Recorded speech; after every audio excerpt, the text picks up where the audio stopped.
Ikaw po! Diyos ka po! Diyos ko! Mas lamang pa yung mga barkada mo makipag-chismisan. Naglalako ka ng, ng Oo. kamote.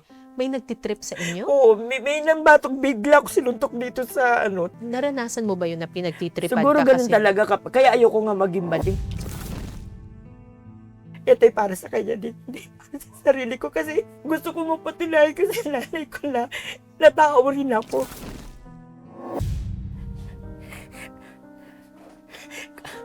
Lahat ng negosyo pinasok ko.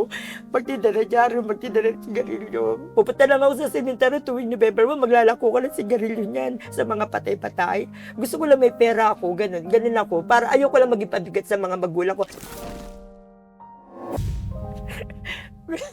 Yung bag. Ayun.